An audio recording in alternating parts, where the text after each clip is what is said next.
agradecer o convite para estar falando aqui no Festival de Teatro, agradecer o pessoal da Vila do Teatro que me chamou, né, o Caio, o João, né, o Fábio, todo mundo que abriu esse espaço. E meu nome é Marco Lino, eu participo do Núcleo de Estudos Libertários Calondegueri do Guarujá. Eu não sou historiador e até o fato de eu não ser historiador e estar falando aqui sobre essas questões históricas, de certa forma já remete a uma tradição dos operários anarquistas, né? Uma tradição de que os próprios anarquistas eram quem falava sobre a ideologia anarquista. Eles não chamavam simplesmente um intelectual ou uma pessoa da academia para ir falar sobre as suas ideias, a sua história, a sua cultura, né? Embora existissem também intelectuais operários, né? Mas isso não quer dizer que eram acadêmicos, porque muitas vezes os operários desse período que aparece no vídeo, eles não tinham condições de ter uma escolaridade regular, né? Muitos eram analfabetos e eles iam acabar se formando dentro dos próprios meios sindicais, dos meios operários, né? Então eu acho assim, que é importante que as pessoas que acreditam nas ideias libertárias, né, acreditam nas ideias de autonomia, de resistência, elas procurem conhecer um pouco mais da rica história que a gente tem aqui no Brasil, né? Eu lembro que quando a gente começou, eu comecei a pesquisar sobre, por exemplo, o sindicalismo aqui em Santos, o anarquismo aqui em Santos, não tinha arquivos locais para mim pesquisar, né? Por exemplo, tem a Hemeroteca aqui em Santos, que é um arquivo muito bom, de jornal oficial, mas, por exemplo, a Tribuna está disponível a partir de 1913, antes não tem nada.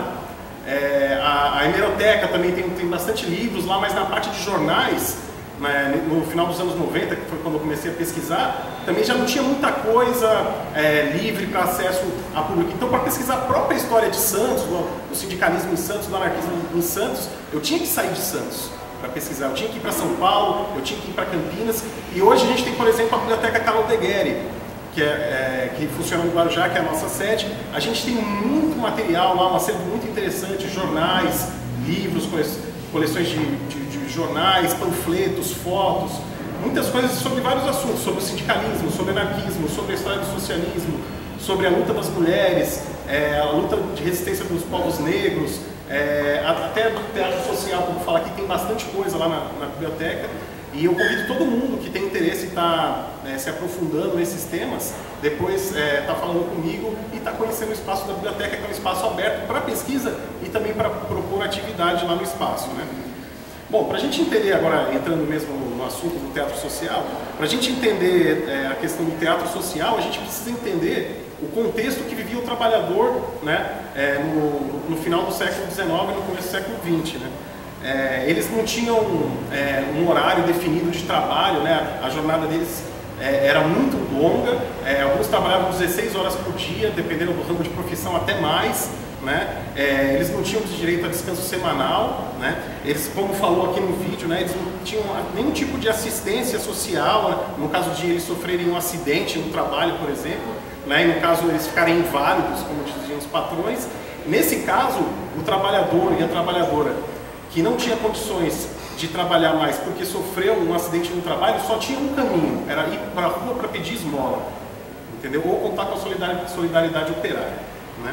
Eles não tinham garantia por tempo de serviço como aposentadoria, férias, isso era ilusão, né, para a realidade do operário naquele momento. O trabalho infantil era muito comum, seja para a criança estar ajudando a mãe numa fábrica, o pai numa fábrica, ou para a própria criança estar aprendendo algum ofício nessas fábricas, né? E muitas vezes esse trabalho infantil também não era remunerado com a desculpa de que a criança estava aprendendo um ofício, né? E as crianças, lógico, né, pela situação de fragilidade delas, elas estavam muito mais suscetíveis a castigos corporais por parte dos mestres e dos patrões nos locais de trabalho, né? A mulher, mesmo fazendo o mesmo trabalho que o homem, desenvolvendo o mesmo trabalho que o homem, ela ganhava menos, né? E muitas vezes ela estava mais suscetível a assédio moral, assédio sexual, e como elas não tinham para quem reclamar e tinham muito medo de perder o emprego, muitas vezes elas acabam se submetendo a essa realidade, né? Dentro dessa realidade terrível que viviam os operários, as operárias na época, os trabalhadores em geral, né? O teatro social anarquista, ele tinha alguns objetivos específicos, né? Alguns desses objetivos, obviamente, era de servir como um modo de entretenimento e diversão do trabalhador e para a família do trabalhador, né? Considerando que o trabalhador não tinha meios de ter um outro tipo de lazer, né? O teatro era um dos principais modos de entretenimento que havia na época, né? Então o trabalho do teatro social anarquista tem esse objetivo de entretenimento e de diversão também, né? E de motivar também a confraternização entre as famílias dos operários. Eu lembro, por exemplo, de uma fala do Edgar Leopold, que é um militante anarquista brasileiro, no começo do sindicalismo no Brasil, que ele falava que ele conseguia contar nos dedos da mão as vezes que ele não ia ao sindicato. Porque para ele, para as pessoas que viviam nessa época, o sindicato era uma extensão da casa do operário. Era lá que ele encontrava pessoas como ele. Era lá que ele encontrava pessoas que estavam sofrendo, passando pelas mesmas situações que eles. Era lá onde ele, por exemplo, conseguia ter acesso à educação, através das escolas que os próprios operários construíam para os filhos dos operários, né? E às vezes o próprio operário, após a jornada de trabalho, também estuda lá no sindicato, onde eram oferecidos cursos, né? No sindicato também ele conseguia ter acesso a materiais de fora, através dos jornais que chegavam.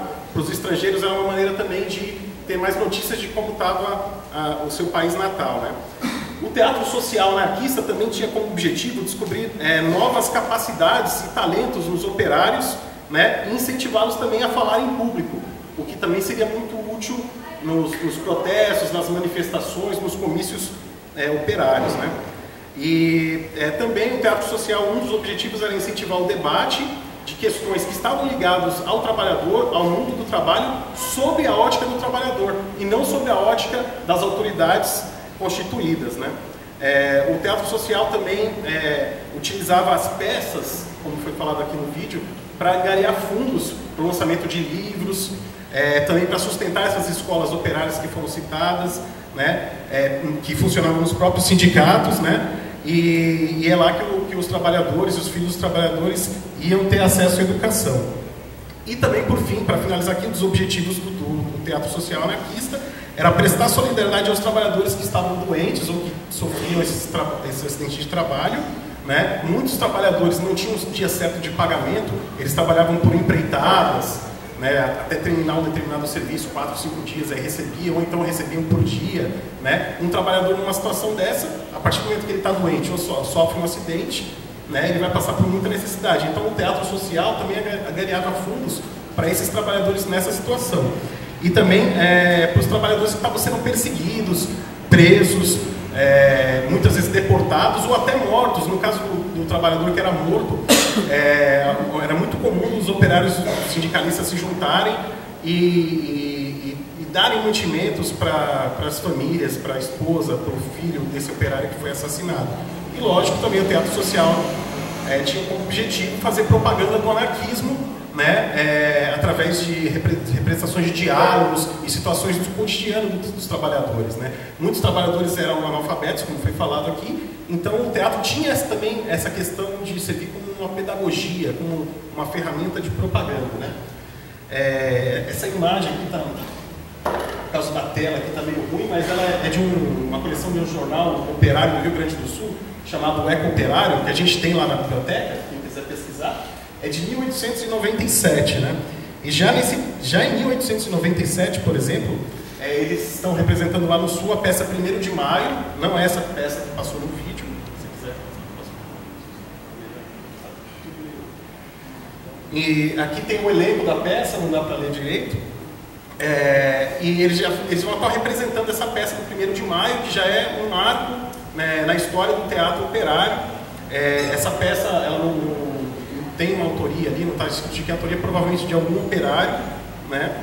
E em São Paulo, um marco que vai ser em 1901, que vai ser representada a peça Electra, né? Não é o drama grego do Eurípides, é uma outra peça de um escritor espanhol chamado Benito Pérez Galdós, e é uma peça que vai fazer uma forte crítica à igreja católica da época. E o enredo é mais ou menos assim: a personagem Elétrica é uma jovem que depois que a mãe dela falece, ela vai morar com uma tia, ela acaba se apaixonando, e um jesuíta quando ela fala desse sentimento que ela tem por esse jovem, para um jesuíta, o jesuíta fala que ela não pode ter relacionamento com esse jovem, porque esse jovem, na verdade, seria um irmão dela, e que para que ela fosse preservada e que ele não contasse o segredo, esse sentimento que ela nutria pelo próprio irmão, ele faz com que ela se trancafie num convento, no mesmo convento onde foi enterrada sua mãe.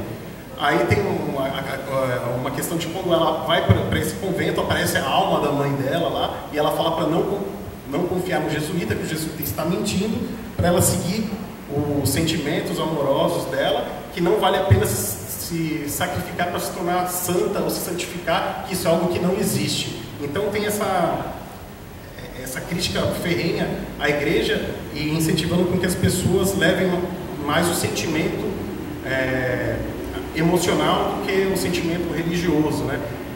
O interessante dessa peça elétrica é que por onde ela passa, desde a Espanha, ela vai causar muitos tumultos, porque as pessoas vão assistir as peças e logo depois que elas assistem as peças, elas vão para a igreja mais próxima para apedrejar a igreja.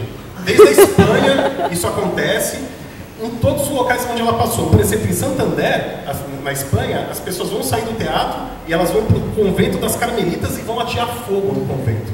Em todos os lugares onde a Electra passa, ele desperta esse tipo de reação no público. Em Portugal vai acontecer isso, na Argentina vai acontecer isso, e quando ela estreia no dia 6 de abril de 1901, no Teatro Santana, em São Paulo, num sábado de aleluia, o que vocês acham que vai acontecer, né? Os espectadores, depois que eles vão assistir a peça, eles saem pelas ruas gritando vivas a liberdade e morras aos jesuítas, e eles vão apedrejar o mosteiro do São Bento, no Largo do São Bento. Isso tudo está registrado nos jornais. Essa peça, a Electra, ela também vai estrear aqui em Santos, aqui mesmo no Teatro Guarani, no dia 16 de abril de 1901. E tirando alguns gritos de viva a liberdade, morra os jesuítas, aqui em Santos, nesse momento, não aconteceu nenhum tumulto, até porque o movimento operário ainda não estava organizado em 1901. Né? Essa peça vai passar pelo Rio Claro, Ribeirão Preto, Amparo, Bahia, Campinas. Em Campinas também vai acontecer isso. Em São Paulo, ela vai ser proibida, depois da primeira exibição, e depois que a proibição é suspensa, nas próximas vezes que a Electra vai ser exibida, os conventos próximos, as igrejas próximas do teatro onde ela é exibida, vão ter uma guarnição de policiais fazendo, né, a proteção desses símbolos religiosos para que eles não sejam quebrados ou profanados, né? E a próxima imagem, por exemplo, não sei se vai dar para ver, é um cartaz da Electra, quando ela vai passar no Teatro Santana em São Paulo, né? Pode passar a próxima.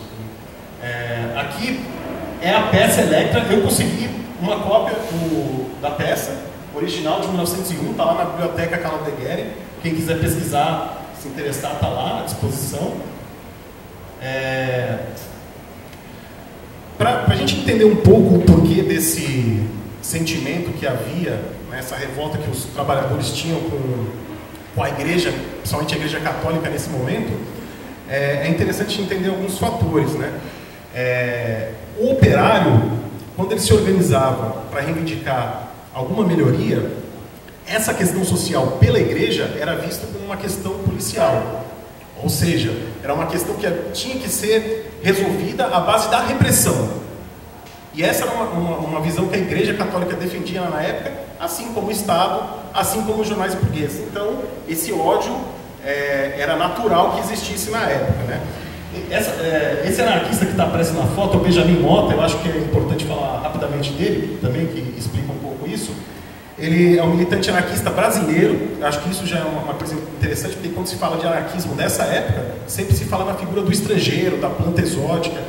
E o Benjamin Motta, ele é um anarquista brasileiro, da primeira geração de anarquistas que vai ter no Brasil.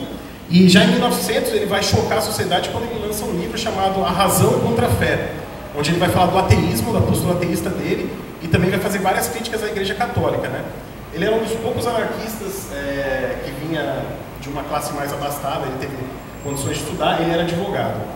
E ele vai militar em Santos e em São Paulo, né? Em Santos ele vai chegar a publicar um jornal chamado A Vanguarda, que ele vai abrir um espaço para os trabalhadores escreverem, falarem das suas ideias, dos seus sofrimentos. E ele também, como advogado, ele vai ajudar muitos trabalhadores que estavam sendo presos, perseguidos, né? E, inclusive, uma coisa que demonstra a atitude antissectária dos anarquistas é que ele vai chegar a defender um protestante na época, que o protestantismo não era muito grande no Brasil na época, né?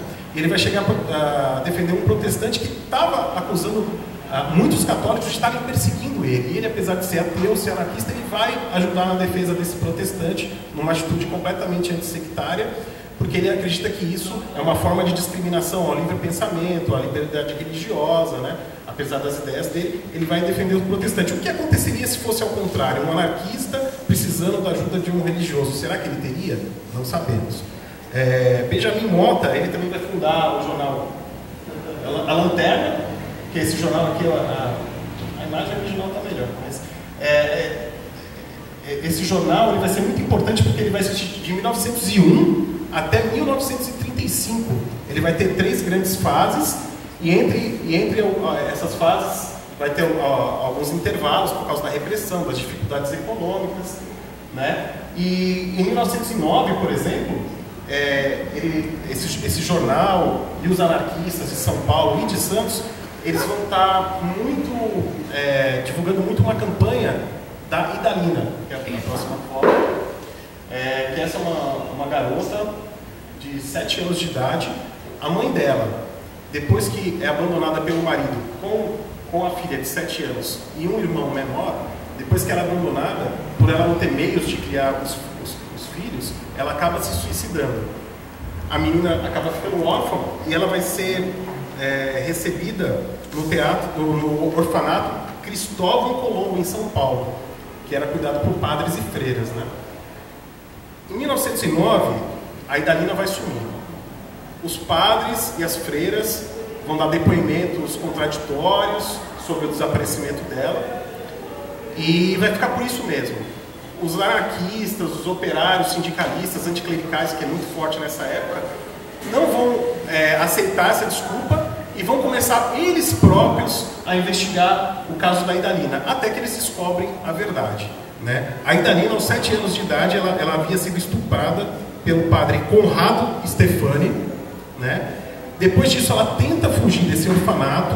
Um outro padre, Faustino Consoni, sabendo que ela ia fugir e denunciar o estupro, ele mata a Idalina com golpes de uma pá, depois enterra ela atrás do orfanato, né? Isso tudo vai causar muitos comícios, agitações populares, né? E esses jornais clericais e os operários anarquistas vão estar à frente dessas manifestações populares. Eu citei esses casos para mostrar como que era mais ou menos o relacionamento mesmo dos sindicalistas revolucionários, dos anarquistas e a igreja nessa época. A próxima imagem mostra bem isso, que é os fiéis entrando na igreja e os túmulos atrás da igreja. Esse desenho foi tirado de um jornal anarquista chamado A Batalha, de São Paulo. Voltando ao teatro social, aqui é uma imagem do Pedro Bori. Ele é um anarquista italiano e, além de ele ter uma militância muito extensa e muito ativa no movimento anarquista, ele vai ficar muito conhecido por escrever canções anarquistas e também por escrever peças anarquistas. E a principal peça anarquista que ele vai escrever é o Primo Maggio, o 1º de maio, que vai ser aquela que passou no videozinho lá antes, né? E ela vai ser a peça mais importante da história do movimento anarquista, sem sombra de dúvidas. Ela vai ser representada à exaustão. Eu lembro que eu tive a oportunidade de conhecer o Jaime Cubeiro, que foi militante histórico de São Paulo, do Centro de Cultura Social, e ele dizia que a peça 1º de maio, do Pedro Bori, de tão tradicional que ela era, de passar tantas vezes em todos os anos, ela era como se fosse a paixão de Cristo dos anarquistas, né? E a estreia da peça 1º de maio, acho que passou uma aí. Bom, não tem problema. A peça 1º de maio, ela vai ser exibida pela primeira vez em São Paulo no dia 7 de junho de 1902, no Teatro Cassino Penteado, né? E durante a apresentação dessa peça, a polícia vai invadir o teatro, inclusive com a cavalaria, né? Vai revistar todos os espectadores, vai prender alguns anarquistas e, né, vai suspender a peça, né? Essa peça estava passando, inclusive, na intenção de arrecadar fundos para que fosse publicada a peça original do italiano em português. Os anarquistas escreveram na época: os mantenedores da desordem burguesa, a polícia, invadiram o teatro, inclusive com o apoio da cavalaria, suspenderam o espetáculo, revistaram os espectadores e prenderam 3 anarquistas, Torti, Marconi e Cerchiai. Essa cena da invasão do teatro durante a apresentação do 1º de maio, inclusive ela foi reconstituída pela própria TV Globo durante o seriado Anarquistas, Graças a Deus, exibido em 1984, que é uma obra que é baseada na obra da Zélia Gattai, né? Esse seriado, logo nos primeiros capítulos, eles remontam essa cena, que foi uma cena real que aconteceu, né? E esse não é o único momento, né, que os anarquistas vão ser presos por estar se manifestando no 1º de maio, né? Em 1894, os anarquistas, quando eles estão se manifestando, organizando uma manifestação para o 1º de maio, eles já são presos antes mesmo da manifestação acontecer. No mesmo período, aqui em Santos, tem o Centro Socialista de Santos, que os doutores Silvério Fonte, Sóter de Araújo e Carlos Escobar, eles também vão se manifestar no 1º de maio, mas eles não vão ser presos, porque eles vinham de uma classe social mais alta, né? E eram doutores, advogados, e por causa disso eles não vão ser presos. A historiadora Maria Lúcia Gittari, ela acaba falando até, afirmando que o Centro Socialista de Santos, ele não consegue ter uma maior aproximação com a classe trabalhadora de Santos aqui local, justamente porque eles não vinham da classe operária, né? E os anarquistas têm muito, a maior parte esmagadora, a maioria é formada por operários, né? Então, nesse primeiro momento, em São Paulo, né, existem vários grupos de teatro social atuando, né? Alguns deles são Pérola Internacional, L'attore Infantile, o ator infantil, Grupo Pensiero e Azione, Grupo Pensamento e Ação, e, sem sombra de dúvida, o grupo mais importante nesse momento, no começo do século passado, é o Núcleo Filodramático Libertário, pelo tempo que ele vai existir, pelas peças que ele vai estar apresentando para o público, né? Vindo para Santos, em 1902, vai ser fundado o Círculo Educativo Libertário Os Amigos do Povo, na rua Brás Cubas, aqui perto da alfândega, né?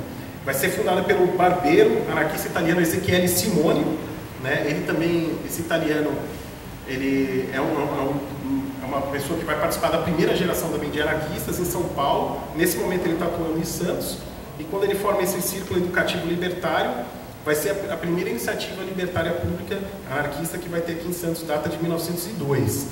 E essa nota sai inclusive no jornal anarquista O Amigo do Povo de São Paulo, que era publicado pelo Neno Vasco, que é um anarquista português que estava atuando em São Paulo. O Neno Vasco é ele que vai traduzir para português a canção A Internacional, né? E ele foi certamente o maior divulgador do sindicalismo revolucionário de todos os tempos no Brasil. E o fato desse Círculo Educativo Libertário ter o nome Amigos do Povo já demonstra que eles tinham um programa muito próximo ao jornal Amigos do Povo do sindicalismo revolucionário. Em 1904 vai ser fundado aqui em Santos o primeiro sindicato combativo dos trabalhadores, que é a Sociedade 1º de Maio da Construção Civil.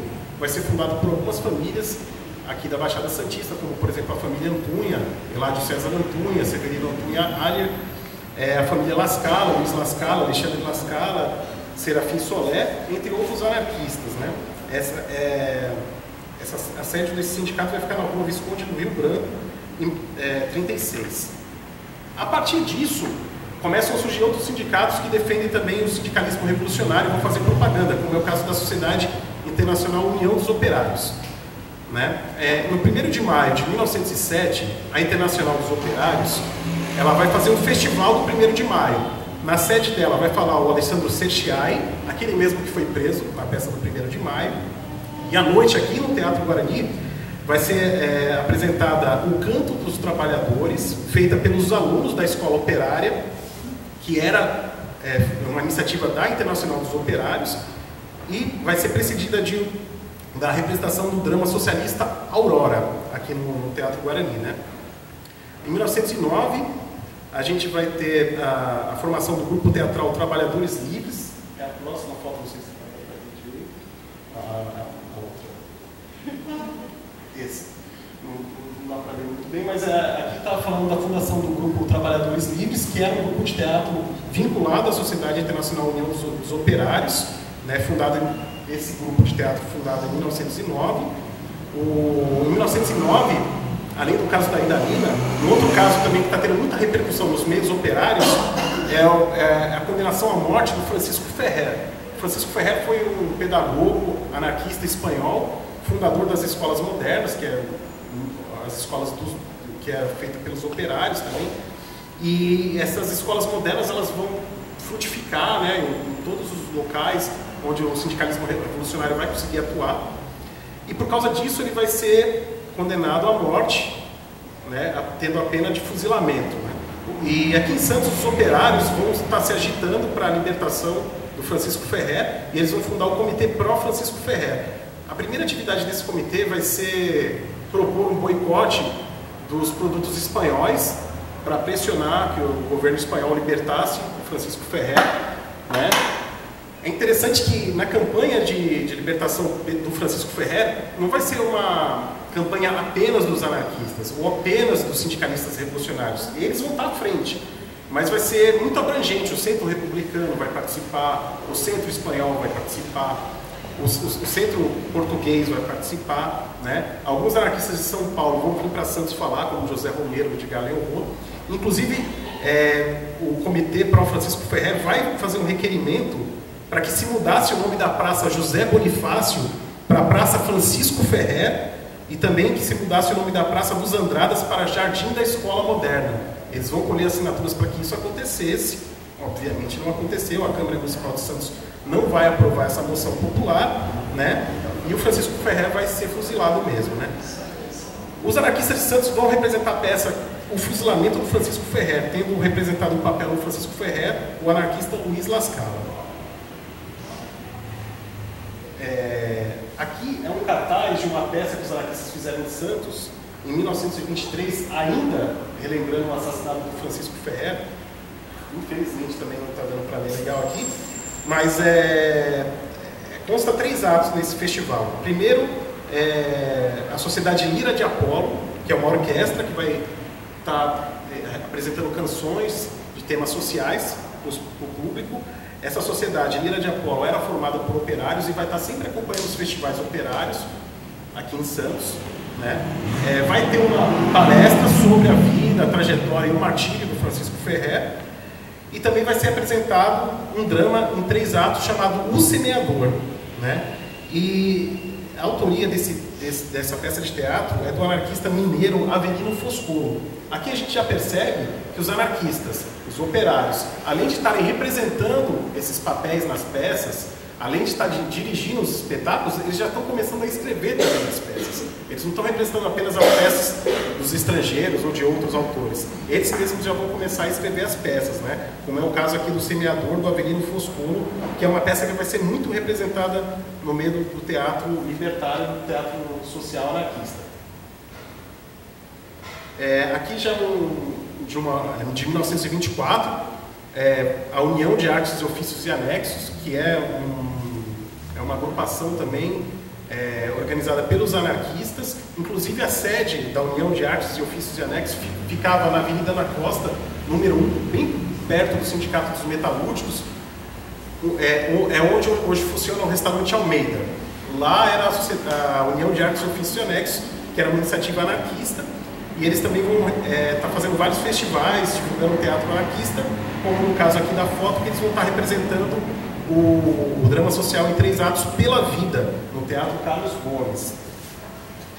Ainda em 1924, é interessante, vai ter esse grande festival de solidariedade aqui, também feito pelos anarquistas, e não vai ser nem... eles vão fazer...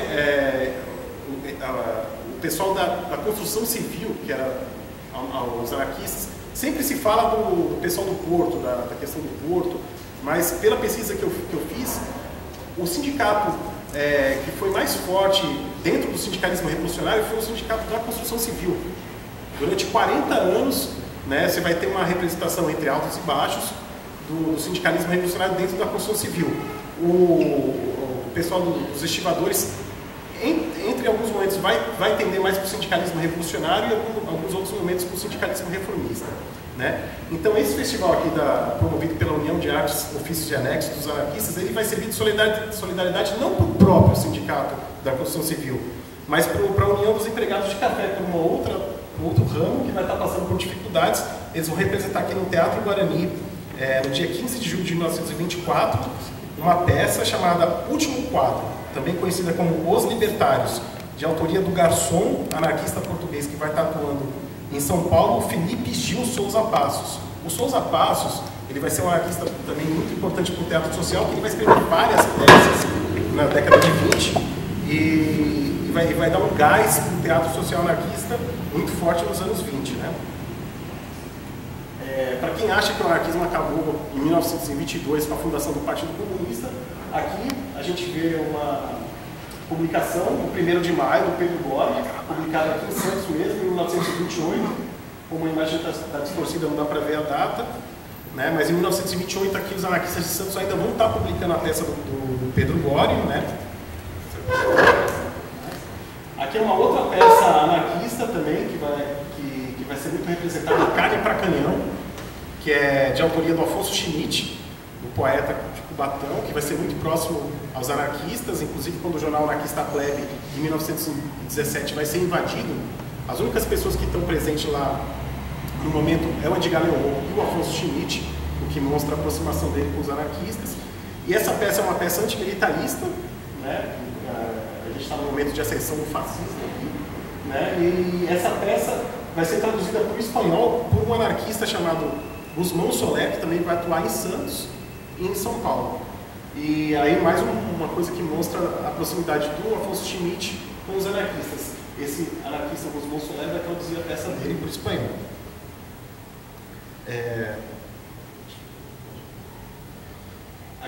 Aqui mostra também uma conferência do José Oiticica, em 1935, no Sindicato dos Condutores de Veículos. O José Oiticica foi um anarquista muito importante e conhecido. Ele ainda nos anos 30 ele ainda vai estar atuando aqui em Santos.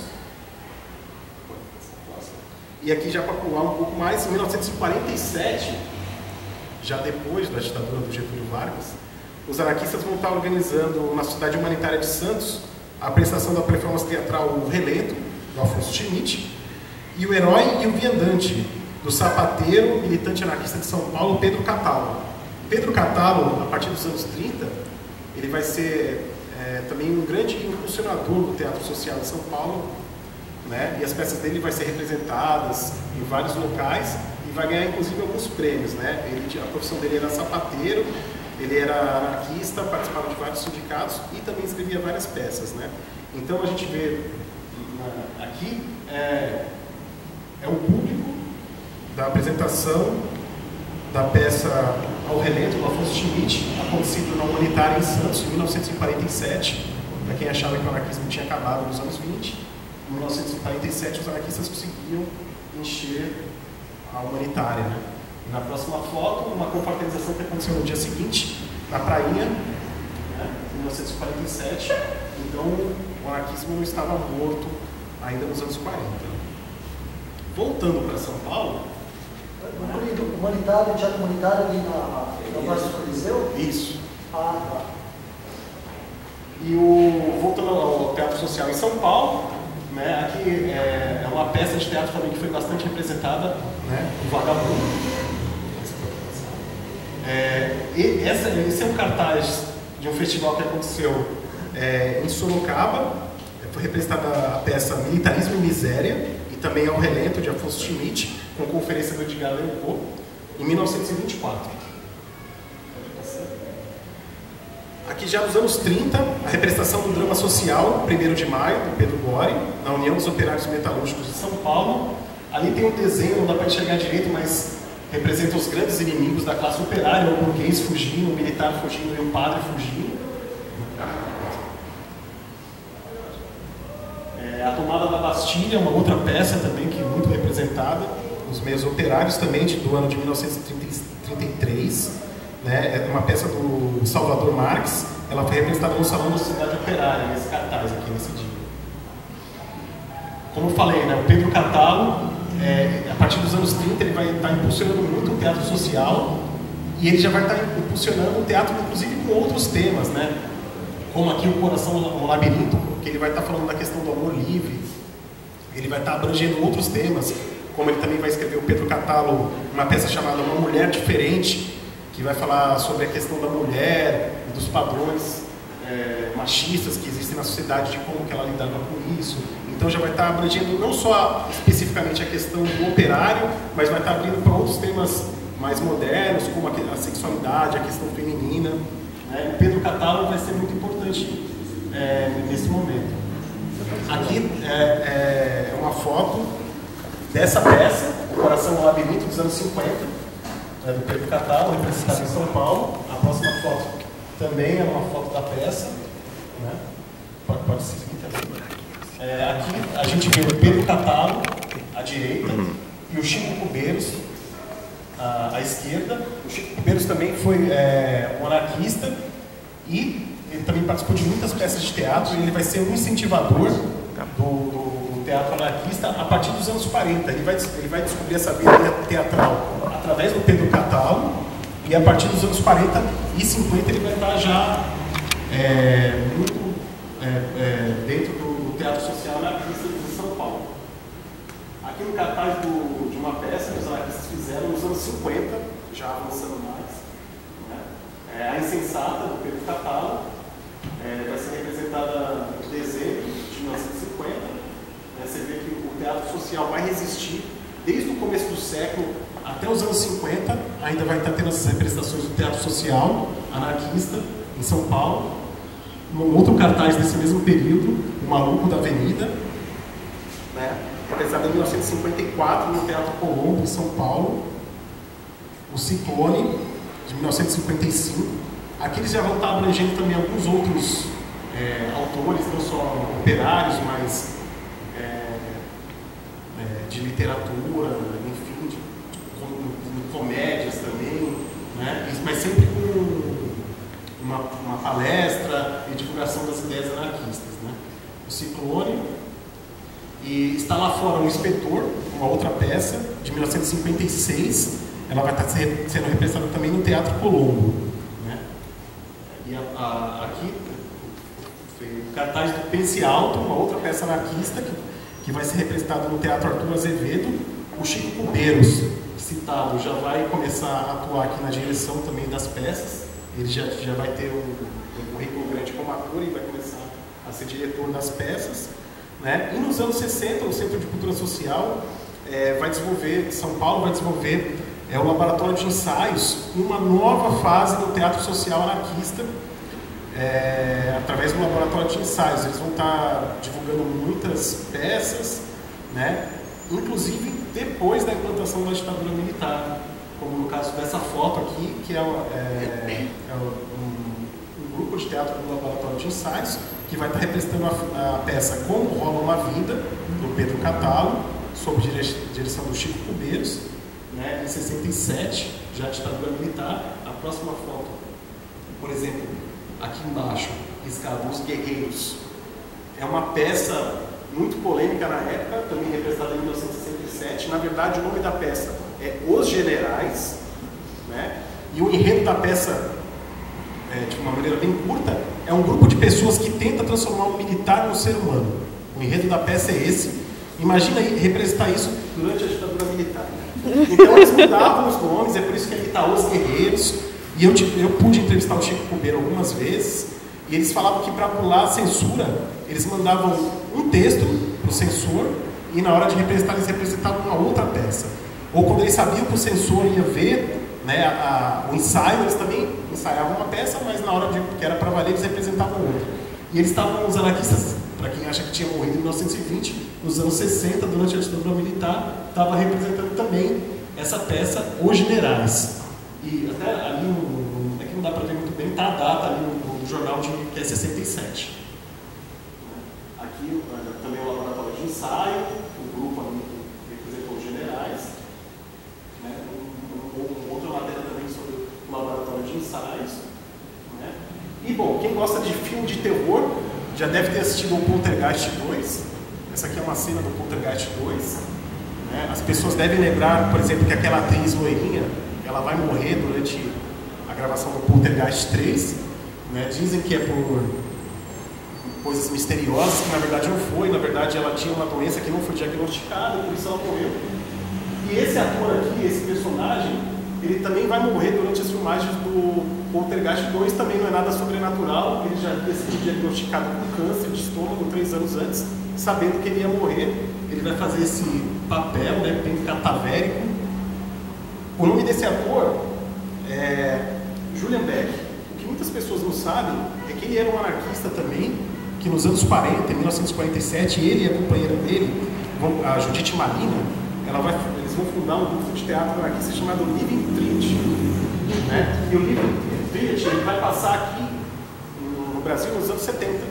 Eles vão participar do Festival de Inverno de Ouro Preto, e os 21 integrantes do Living Treat vão ser presos por porte de maconha, coisa que eles falam que é uma situação forjada, arranjada, né? E uma das principais acusações, além do porte da maconha, que vão fazer contra os atores do Living Treat, é que eles estariam fazendo apologia à homossexualidade.